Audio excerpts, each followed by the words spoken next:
40 హోటళ్లపై కేసులు. హైదరాబాద్లో కొనసాగుతున్న ఫుడ్ సేఫ్టీ వింగ్ దాడులు. జీహెచ్ఎంసీ అధికారులతో కలిసి తనిఖీలు. గత నెల 16 నుంచి 90 చోట్ల రైడ్ చేశారట. చూడండి ఒకసారి, 40 రెస్టారెంట్లు.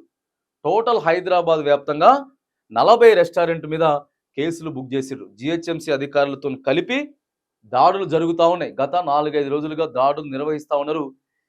దారుణంగా మొత్తం కుళ్ళిపోయినాయి, పాడైపోయినాయి. ఇష్టానుసారంగా ఎప్పుడో పట్టుకొచ్చిన చికెను. మరి వీటన్నిటి కూడా ప్రజలు ఒకసారి హైదరాబాద్ పట్టణ వాసులు గమనించండి. 40 రెస్టారెంట్ల మీద, 40 హోటళ్ల మీద కేసులు బుక్ చేస్తూ ఉన్నారు. ఇంకా దాడులు కొనసాగుతూ ఉన్నాయి.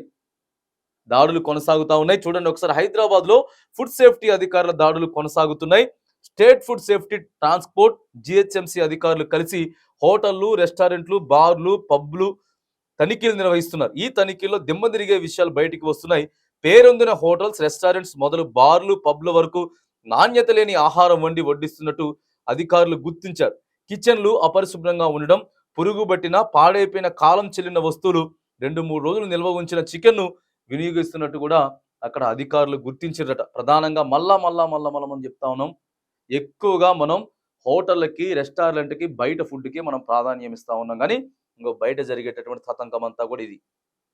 ఎవరెవరైతే ఫుడ్ సేఫ్టీ వింగ్ అధికారులతో పాటు జీహెచ్ఎంసీ అధికారులు ఏ హోటల్ మీద కేసు బుక్ చేస్తూ ఉన్నారు, ఎలాంటి కేసులు బుక్ చేస్తూ ఉన్నారు అనేది డైరెక్ట్గా ప్రజలకి టోటల్ డిస్ప్లే చేయాలి.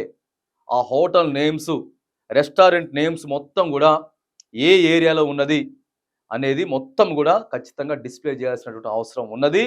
ఎందుకనంటే ప్రజలు ఎక్కువ శాతం కూడా బయట ఫుడ్నే ఆదరిస్తూ ఉన్నారు, బయట ఫుడ్ని ఎక్కువ తింటూ ఉన్నారు. కాబట్టి వాళ్ళ ఆరోగ్యాన్ని దృష్టిలో పెట్టుకొని ఇప్పటి నుంచి అప్రమత్తంగా ఉండాలంటే మాత్రం ఖచ్చితంగా ఆ 40 హోటల్ ఏవేవైతే ఉన్నాయో, ఇంకా మీరు ఎన్ని కేసులు బుక్ చేస్తే అన్నిటిని ఏ రోజుకి ఆ రోజు ఆ హోటల్ పేరు ఖచ్చితంగా డిస్ప్లే చేయండి.